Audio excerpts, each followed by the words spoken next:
Iya.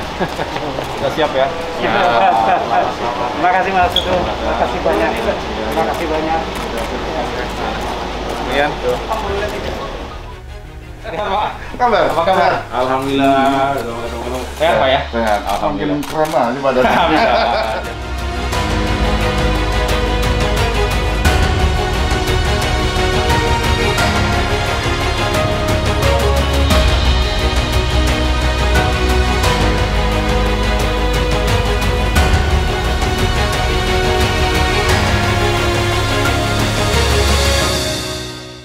Yang saya hormati, saya banggakan Bapak Haji Bambang Susetio, SE, MBA,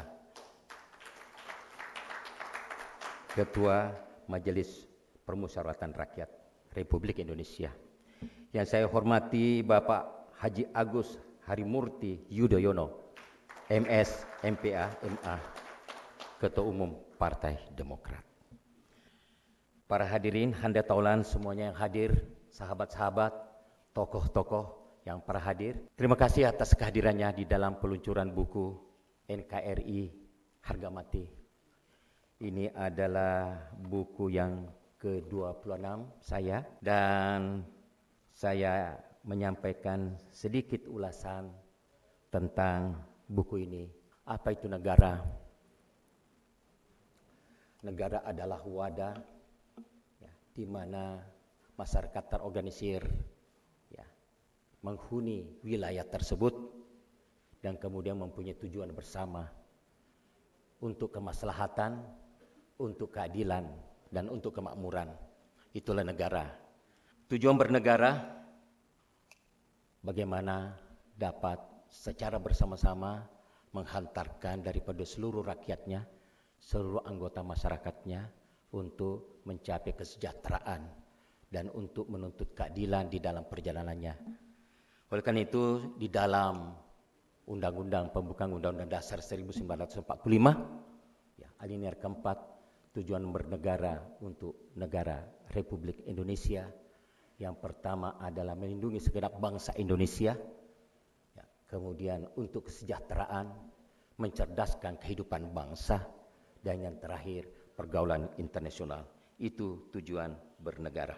Yang semua sumber daya yang ada di negara-negara lain ada di Indonesia, tapi ada yang ada di Indonesia tidak terdapat di negara lain. Itulah NKRI, Bapak sekalian. Penduduknya sekarang seperti itu, tingkat pendidikannya, agamanya ada 6, ya, kebudayaannya bermacam-macam bentuk budaya dan puncak-puncak budaya, begitu pula seni. Oleh karena itu, di dalam negara Kesatuan Republik Indonesia sungguh-sungguh adalah karunia Allah. Itulah sebabnya bahwa ada yang mengatakan bahwa sepotong surga itu ada di Indonesia. Dan itulah negara Kesatuan Republik Indonesia. Bapak Ibu sekalian, maka ada semboyan bahwa NKRI adalah harga mati. Bismillahirrahmanirrahim. Assalamualaikum warahmatullahi wabarakatuh. Selamat pagi, salam sejahtera untuk kita semua. Shalom, Om Swastiastu, Namo Buddhaya, salam kebajikan. Alhamdulillahirrabbilalamin. Marilah kita sama-sama memanjatkan puji syukur kehadirat Tuhan yang Maha Kuasa, Allah Subhanahu wa Ta'ala, atas perkenannya kita semua diberikan kesehatan, hadir dalam sebuah acara yang terhormat dan insya Allah membawa keberkahan untuk kita semua. Yang sama-sama kita cintai, hormati, dan muliakan Ketua MPR Republik Indonesia, Bapak Bambang Susatyo.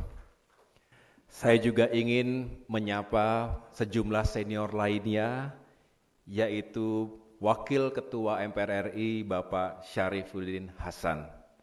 Senior berikutnya di sini ada Bapak Fadel Muhammad sebagai Wakil Ketua MPR RI juga. Tentunya yang paling berbahagia hari ini adalah Bapak Profesor Muhammad Jafar Hapsah.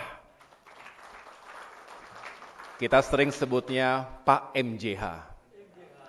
beserta ibu dan keluarga besar, selamat. Ini kali kedua Pak Bamsud saya menghadiri acara yang beliau gelar. Sebelumnya ada penganugerahan gelar doktor, saya ulangi, guru besar oleh Universitas Negeri Makassar.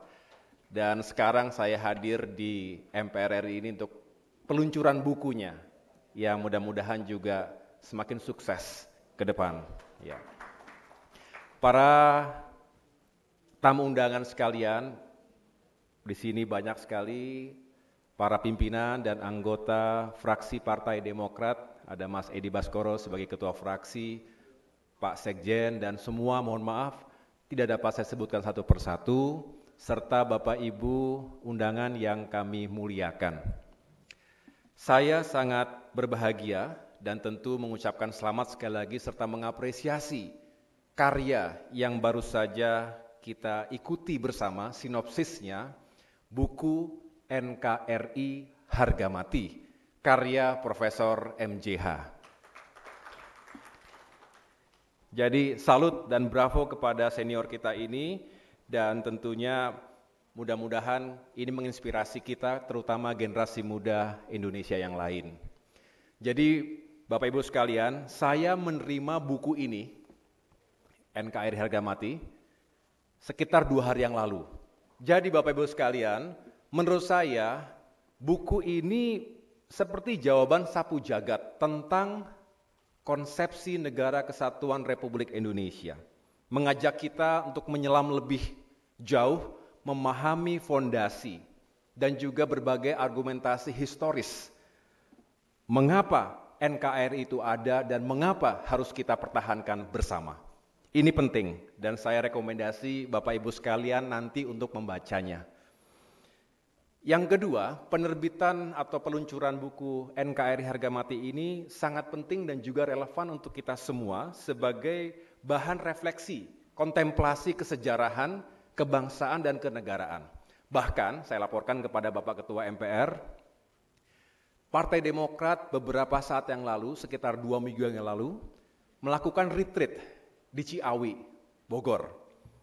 Waktu itu Bapak SBY juga hadir dan kepada para anggota DPR RI kita diskusi bersama dan salah satunya membahas tentang bagaimana kita menguatkan pijakan kita dalam berpolitik, berdemokrasi dan bernegara. Tentu banyak kaitannya dengan esensi dari buku ini. Oleh karena itu, sekali lagi saya mengapresiasi karena sejalan dengan semangat Partai Demokrat. Jadi kita membahas how government works, bagaimana pemerintahan itu seharusnya bekerja dalam sebuah negara seperti Indonesia. Kemudian kita juga mengikuti lintasan kesejarahan, 77 tahun setelah Indonesia merdeka. Apakah benar memang kita semua sudah berada pada kondisi yang semakin baik dari hari ke hari? Kita harus menguji itu setiap saat. Dan yang terakhir tentu kita juga harus memahami bahwa tantangan Indonesia hari ini dan ke depan juga tidak sederhana. Tidak boleh kita menyalahkan siapa-siapa kecuali kita sendiri ketika Indonesia tidak sukses. Tetapi kita boleh berbangga kalau kita bersatu, bekerja sama sehingga ketika Indonesia maju dan sejahtera, maka itu menjadi kerja kita semua. Lalu kita harus mulai melihat siapa Indonesia. Indonesia seperti yang Pak MJH sampaikan tadi adalah negara yang besar, negara kesatuan, sebuah republik, kemudian juga negara hukum yang menjalankan sistem demokrasi multipartai. Tapi juga secara geografis kita tahu sebagai negara kepulauan terbesar, negara yang juga memiliki penduduk Islam terbesar di dunia, walaupun bukan negara agama, dan berbagai karakter lain yang khas Indonesia. Kita juga bangga sebagai anggota G20 sejak tahun 2008 yang lalu, sebagai pemimpin di ASEAN, dan juga memiliki kekuatan dalam hal pasar di kawasan kita, dan juga sebagai salah satu upper middle income country. Dan kita tentu harus memahami bahwa setiap negara, termasuk Indonesia, harus berjalan di atas konstitusi. Dan ini kita ikuti lintasan sejarah kita sejak 18 Agustus 45 Undang-undang dasar kita atau konstitusi kita telah mengalami 4 kali perubahan, diawali di awal reformasi, dan kemudian terjadi perubahan yang cukup fundamental dari sistem presidensial murni menjadi sistem bisa dikatakan semi-presidensial. Artinya ada semangat reformasi yang mendorong perubahan tatanan dari yang sistem otoritarian menjadi sistem yang lebih demokratis lagi. Nah, di era reformasi kita juga mengikuti dengan baik dan menjalankan sampai dengan hari ini amandemen konstitusi Undang-Undang Dasar 45 tadi mengandung sejumlah jiwa dan elemen yang esensial. Di antaranya, ada pembatasan kekuasaan presiden. Jadi dikurangi, sedangkan kekuasaan parlemen ditambah. Kemudian juga ada pembatasan masa jabatan presiden dan wakil presiden. Kita juga tahu bahwa semangat amandemen dan reformasi ketika itu adalah menghadirkan real checks and balances. Jangan sampai berat sebelah. Kita tahu elemen-elemen utamanya bahwa eksekutif, legislatif, dan judikatif juga harus memiliki peran yang sama pentingnya. Kemudian ada sistem bikameral. Makanya ada DPD RI sekarang, tidak hanya DPR RI. Lalu dipilih langsungnya presiden dan wakil presiden termasuk kepala daerah. Yang berikutnya adalah desentralisasi serta otonomi daerah yang juga terus berkembang. Kekuasaan kehakiman yang diperkuat melalui MA dan MK juga tentunya mengadopsi nilai-nilai hak asasi manusia secara penuh. Ini tentunya menjadi kebaruan dari apa yang menjadi amanah reformasi. Namun demikian, Bapak Ibu sekalian, kita juga harus mencermati apakah ada permasalahan, problematika dan tantangan dari konstitusi yang baru ini. Misalnya, terjadinya kemudian pergeseran praktik kenegaraan dari presidensial murni menjadi semi-presidensial dan semi-parlementer tadi. Ini memunculkan tantangan yang tidak sederhana. Artinya, ketika salah satu dinilai lebih kuat atau lebih mendominasi, maka menjadi tidak imbang. Sedangkan kita tahu bahwa efektivitas pemerintahan juga tidak boleh terganggu. Nah, kita juga harus selalu meyakinkan apakah sistem checks and balance kita juga masih tetap pada porsi yang tepat. Ini harus kita ketahui karena jangan sampai proses demokrasinya menjadi sangat panjang dan sangat melelahkan, padahal kontraproduktif dari semangat demokratisasi itu sendiri. Yang kedua, desentralisasi yang luas dan otonomi daerah yang kita juga sudah kenal. Biasanya ini tadi disampaikan Pak MJH juga berlaku dalam sistem federasi, bukan sistem kesatuan.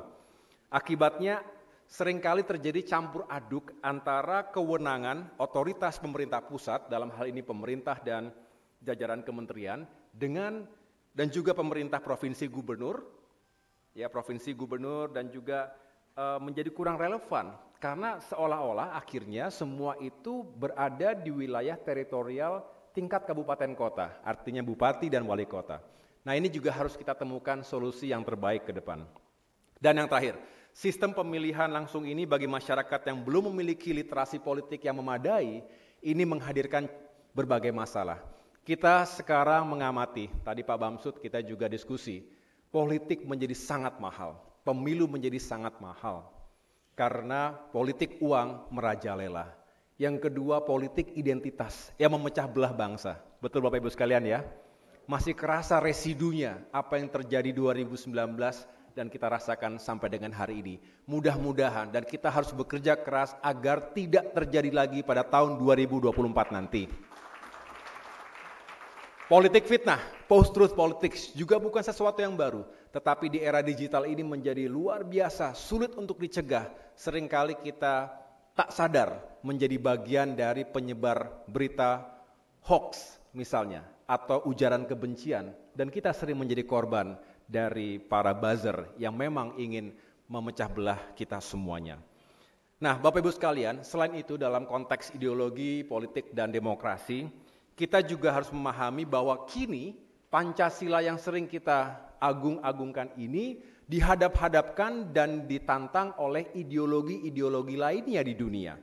Nah, pertanyaannya adalah apakah kemudian kita harus khawatir kalau Pancasila kita kalah dibandingkan ideologi-ideologi lainnya? kita harus meletakkan Pancasila dengan tepat. Sebagai sebuah living ideology, bukan sebagai sesuatu yang tidak boleh diganggu-gugat, tetapi living ideology yang harus menuntun kita semua dan tetap relevan seiring dengan kemajuan zaman. Kita tidak boleh hanya mengatakan Pancasila itu harus mempersatukan kita, membuat bangsa bersatu, tapi juga harus membuat bangsa kita maju. Pancasila tidak boleh hanya kemudian dianggap sebagai sesuatu yang membuat kita bangga memiliki Pancasila, tetapi Pancasila harus bisa membuat kita sejahtera dan berdaya. Ini sesuatu yang harus kita internalisasi dalam diri kita. Demokrasi yang kita bangun dan tuju adalah demokrasi yang kuat, stabil, dan berkualitas. Tapi juga tidak boleh sekedar kita ingin mencomot demokrasinya ala Amerika Serikat, ala Eropa. Belum tentu lebih baik dan belum tentu cocok dengan karakter Indonesia kita.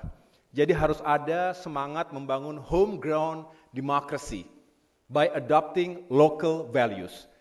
Nilai-nilai kearifan lokal ini memang sangat penting untuk kita adopsi dan kita punya banyak hal yang patut kita banggakan dan muliakan. Ini Indonesia kita sendiri. Mudah-mudahan demokrasi kita juga semakin matang ke depan. Bapak Ketua MPR RI, Bapak Ibu sekalian, kita juga berharap ke depan Pancasila juga selalu kompatibel dengan agama, khususnya agama Islam di mana mayoritas penduduk kita beragama Islam. Karena ada kecenderungan akhir-akhir ini dibentur-benturkan antara Pancasila dengan agama, Pancasila dengan Islam. Why? Mengapa harus dibentur-benturkan? Mengapa harus dilabelkan kelompok A ini adalah nasionalis, kelompok B adalah Islamis? Bukankah ini adalah rumah kita sendiri? Kalau ada perbedaan, duduk bersama, dialog. Bukan kemudian melabelkan A dengan cap tertentu, akhirnya justru memecah belah kita semua. Kemudian kita juga berharap demokrasi dan pembangunan ekonomi saling memperkuat. Bukan dianggap karena demokrasi kita nggak bisa membangun, karena kebebasan kita tidak stabil. Bukankah kita harus bisa meletakkan itu dengan baik semuanya? Bahkan demokrasi memang tidak sempurna, tetapi kalau dijalankan dengan baik justru bisa menjadi driving force, menjadi motor penggerak pembangunan yang lebih baik lagi. Kemudian berbicara liberty and security, juga jangan ditabrak-tabrakan. Kita ingin negara stabil tapi jangan sampai membungkam rakyat. Jangan sampai kemudian terjadi pelemahan dalam hal kebebasan sipil, kebebasan berpendapat. Ini yang juga harus kita terus jaga dan pertahankan. Freedom juga harus diikuti dengan rule of law. Kalau tidak menjadi anarkis. Kita tidak ingin Indonesia kemudian menjadi carut-marut akibat tidak ada rule of law yang tegak. Dan pemilu dan pilkada ke depan harus makin berkualitas dan tidak mahal. Setuju nggak ini Bapak Ibu sekalian? Kalau pemilunya mahal sekali, cost of politics-nya tinggi, lalu kata Pak Bamsud, saya quote, siapa yang akan menjadi pemimpin dan pengawal negeri ini ketika yang cerdas, berwawasan, punya gagasan, tapi tidak punya uang? Gak punya, kantongnya kosong. Tapi hanya punya pemikiran yang besar, punya energi, tapi gak pernah dapat kesempatan karena kalah dengan mereka yang punya uang. Apa jadinya masa depan negeri ini? Jadi jangan sampai ironis, Pak MJH, NKRI harga mati. Tapi pemilu dan pilkada harga hidup. Nah ini bahaya. Harus, jangan tambah mahal lah. Harus makin affordable. Dan harus menjadi milik semua. Dan ini harus sekali lagi menjadi bahan diskusi kita semua. PR kita banyak. Kita harus pastikan dan memilih sistem mana yang akan kita gunakan. Presidensial kah? Parlementer kah? Semi presidensial kah? Dan lain sebagainya. Yang jelas semua pilihan ada konsekuensinya. Ini yang harus kita pahami. Tapi bagi kami, lebih cocok adalah sistem presidensial dengan checks and balance yang baik. Jangan berat sebelah, jangan sampai ada yang sangat mendominasi. Kemudian kita juga memilih negara kesatuan dengan sistem desentralisasi dan otonomi yang juga tepat dan adil. Dan yang terakhir, semangat dan desain konstitusi kita ini juga harus menjamin peran yang baik dari masyarakat. Partisipasi rakyat sebagai objek dan sekaligus subjek dalam pembangunan. Ini tidak boleh dikesampingkan. Ke depan, Bapak Ibu sekalian, kita harus menetapkan visi kebangsaan kita. Kita tentu selalu merujuk, tadi Pak MJH sudah menyampaikan bahwa tujuan kita berbangsa, satu, melindungi segenap bangsa Indonesia dan seluruh tumpah darah Indonesia. Berbicara defense and security. Yang kedua, memajukan kesejahteraan umum, artinya berbicara economy and prosperity. Yang ketiga, mencerdaskan kehidupan bangsa, berbicara tentang peradaban, advanced civilization.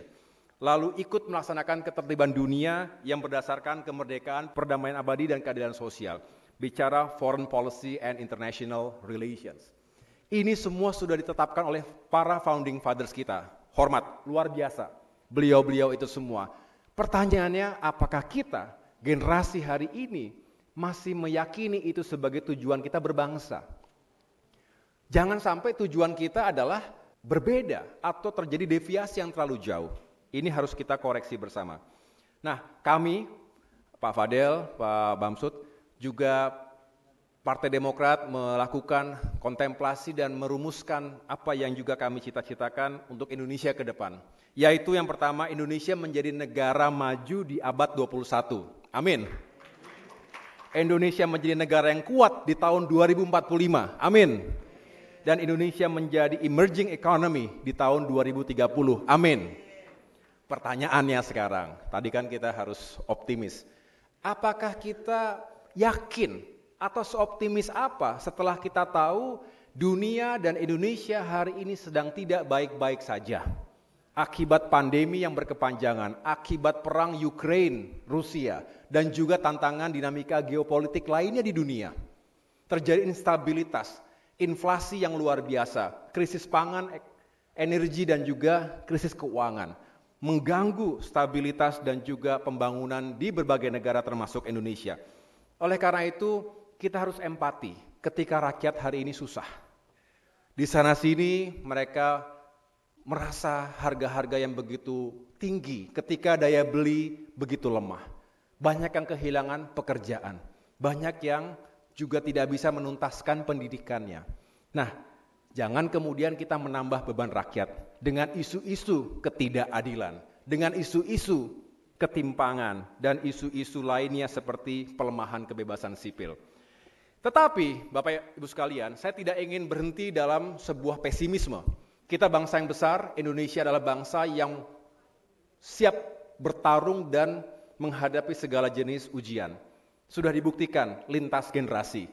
Hari ini generasi Indonesia juga harus melampaui itu. Oleh karena itu kita harus optimis dan tetap optimis bahwa Indonesia bisa mewujudkan itu semua. Negara maju dan negara yang sejahtera dengan satu catatan kritis. Bahwa kita harus bisa kerja keras. Berlipat-lipat dari apa yang telah kita lakukan selama ini. Sehingga kita kembali back on track.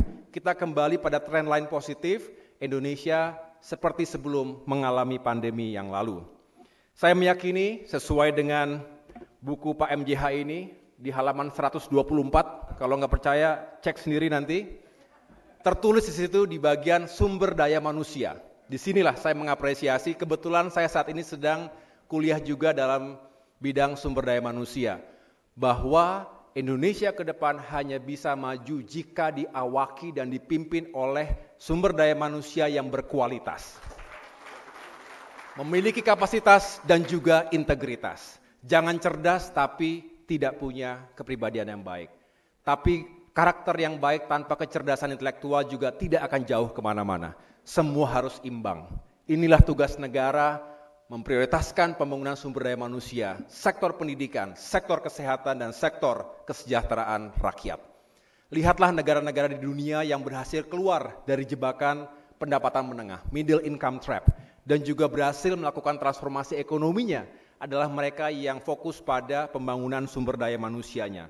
Sedangkan indeks pembangunan manusia kita berdasarkan data UNDP ini masih relatif pada posisi yang kurang baik, belum optimal, di peringkat 107 dari 189 negara. Banyak pekerjaan kita ke depan, oleh karena itu saya berharap bahwa di sini banyak ada Pak Rektor IPB University, ada kaum intelektual, ICMI, dan semua yang fokus pada pembangunan SDM, mari kita bergandengan tangan membangun SDM kita sehingga lebih berkualitas lagi. Jangan hanya infrastruktur fisik saja. Jalan, jembatan, semua penting. Tetapi jangan lupakan bahwa pada akhirnya bukan rakyat untuk pembangunan, tetapi pembangunan untuk rakyat.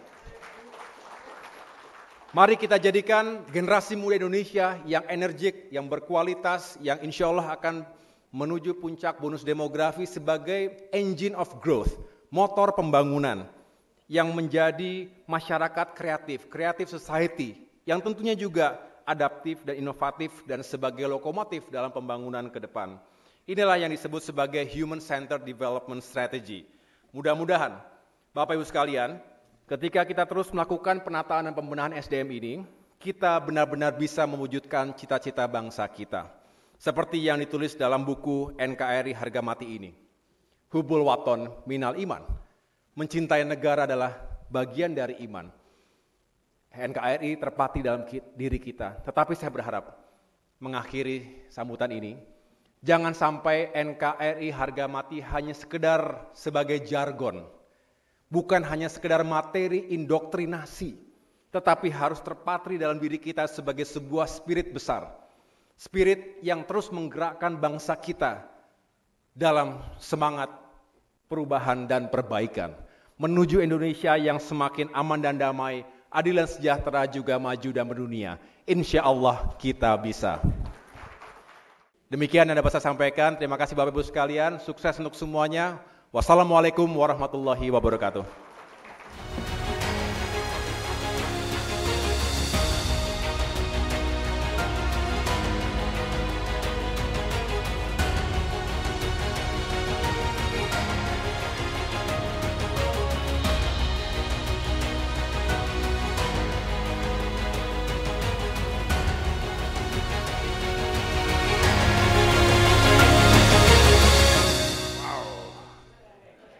Luar biasa.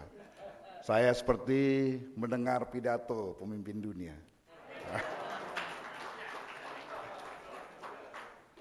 Setiap kali saya bertemu dengan Mas AHY dan Mas Ibas, saya merasa kok jauh lebih muda ya hari ini. Dan memang Mas AHY, Mas Ibas selalu memberikan energi positif, terutama bagi saya, bahwa umur bukanlah ukuran, yang penting semangat. Bismillahirrahmanirrahim. Assalamualaikum warahmatullahi wabarakatuh. Yang saya hormati dan kita banggakan Wakil Ketua MPR Republik Indonesia, ada Pak Syarif Hasan. Yang saya hormati Pak Fadel, seperti Mas AHY bilang, dulu Pak Fadel ini tempat saya selalu mengantarkan proposal untuk berbagai kegiatan mahasiswa. Dan tentu saja yang kita banggakan, Ketua Umum Partai Demokrat, Mas Agus Harimurti Yudhoyono, MSc, MPA, MA, atau yang lebih akrab disapa Mas AHY. Sebagai seorang pemimpin, Mas AHY ini sudah sangat paripurna. Istilahnya kalau dulu saya muda itu, cita-cita saya atau impian saya adalah muda kaya raya, tua foya-foya, mati masuk surga. Ya. Kalau Mas ini beda, muda, pintar, dan sederhana, ya. Tua, berkuasa, dan mati masuk surga. Kemudian ini juga pada Profesor Dr. Insinyur Haji Muhammad Jafar Hamzah, ini juga senior saya di HMI dan di ISMI. Ya, beliau sekarang menjabat sebagai Sekjen ISMI, dan ketua umumnya ada juga di sini hadir, Mas Profesor Arif Satria, Rektor IPB. Para tamu undangan, hadirin yang berbahagia, saya menyambut baik dan mengapresiasi lahirnya buku ini di tengah-tengah minimnya kehadiran narasi-narasi kebangsaan di ruang publik. Kalau Prof. Apa tadi? MJH singkatannya. Sudah 26, saya masih kalah. Saya baru 24 buku. Ya, mudah-mudahan setahun ini saya bisa ngejar menjadi 26. Jadi Bapak Ibu sekalian, memang sebagaimana saya ingat betul kata-kata saya catat, Pancasila harus bisa mensejahterakan. Itu kata-kata Mas Ahy tadi. Itu sama dalam rangka atau kita harus mampu mewujudkan sila kelima kita. Keadilan sosial bagi seluruh masyarakat Indonesia, bagi seluruh rakyat Indonesia. Ini PR yang harus kita jawab bersama dalam rangka mencapai ke sana.